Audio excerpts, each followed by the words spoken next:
مسنون کپڑے کون سے ہیں؟ مسنون کپڑوں یا کپڑے کی سنتوں کے بارے میں تفصیل سے رہنمائی فرمائیں۔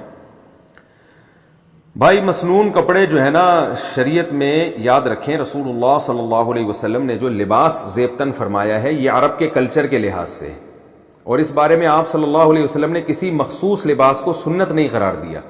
وجہ اس کی یہ ہے کہ ہر قوم کا اپنا ایک کلچر ہوتا ہے۔ اب آپ دیکھیں نبی صلی اللہ علیہ وسلم اکثر و بیشتر ازار پہنا کرتے تھے، جس کو لنگی کہا جاتا ہے، کیونکہ سادگی تھی اس زمانے میں۔ اب آپ انگریز کو جو کینیڈا کی سردی میں رہ رہا ہے یا انٹارکٹیکا میں رہتا ہو، آپ اس کو بولیں کہ آپ تہبند باندھیں کیونکہ نبی صلی اللہ علیہ وسلم کی سنت ہے، تو وہ تو بیچارے ٹھنڈ سے مر کے ہلاک ہو جائیں گے۔ تو اس لیے اسلام نے لباس کوئی کسی مخصوص لباس کو سنت نہیں قرار دیا، ہاں چند ہدایات دی ہیں کہ آپ جیسا بھی لباس پہنیں اس میں چند چیزوں کا آپ خیال کریں۔ نمبر 1، مرد کا ازار یا کوئی بھی مرد جو چیز پہنتا ہے وہ ٹخنوں سے نیچے نہیں ہونی چاہیے، ٹخنوں سے اوپر ہونی چاہیے۔ دوسری چیز یہ ہے کہ اتنے چست کپڑے نہ پہنے کہ سطر جو ہے نا وہ جھلکنا شروع کر دے اس سے۔ تیسری چیز، مرد کا لباس کم سے کم ناف سے لے کے گھٹنے تک یہ ڈھکا ہونا چاہیے، اور عورت کا لباس پوری باڈی ہونی چاہیے، پورا جسم اس کا ڈھکنا چاہیے۔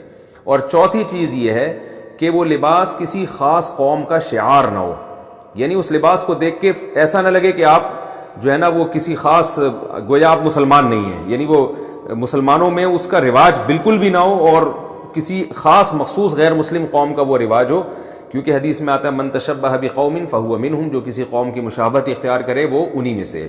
تو ایسا لباس جس سے دیکھ کے فوراً لوگ سمجھیں کہ آپ گویا مسلمان ہی نہیں ہیں، تو ایسا لباس پہننے کی اجازت نہیں ہے۔ اس کے علاوہ یہ لباس اپنے کلچر، جو آپ کا کلچر ہے آپ اس حساب سے لباس پہنیں۔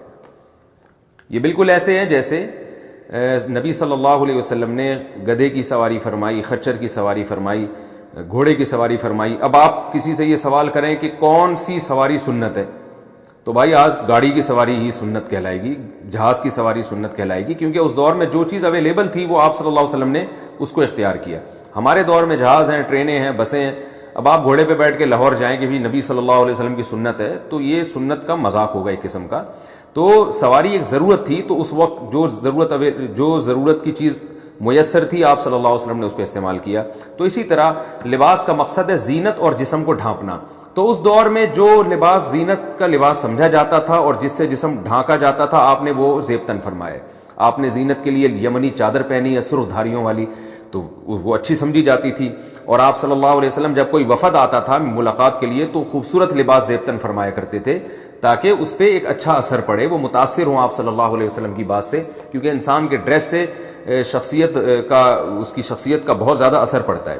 تو سادگی بھی ہونی چاہیے، لیکن سادگی کے ساتھ ساتھ اس کا بھی خیال ہونا چاہیے کہ وہ لباس آپ کے کلچر اس لباس کو قبول کر بھی رہا ہے کہ نہیں کر رہا۔ ہاں نارملی نبی صلی اللہ علیہ وسلم پیون زدہ کپڑے پہنتے تھے، وجہ اس کی یہ تھی کہ آپ صلی اللہ علیہ وسلم کے مزاج میں دنیا سے محبت تھی نہیں۔ جیسے نارملی آپ کا کھانا جو کی روٹی ہوتی تھی، اور وہ بھی ہوتی ہی نہیں تھی، ایک وقت کھایا تو دو وقت، دوسرے وقت آپ کا ناغا ہو رہا ہے، اور 40 دن گھر میں چولہے نہیں جل رہے۔ تو یہ نبی صلی اللہ علیہ وسلم کا اپنا مزاج تھا، دنیا سے بے رغبتی۔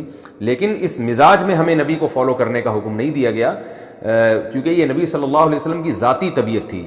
تو ہمیں نبی صلی اللہ علیہ وسلم نے جو شریعت کے احکام ہیں یا وہ نبی کی سنتیں جن کا دین سے تعلق ہے، ان میں ہمیں نبی صلی اللہ علیہ وسلم کو فالو کرنے کا ہمیں حکم دیا کتاب و سنت میں۔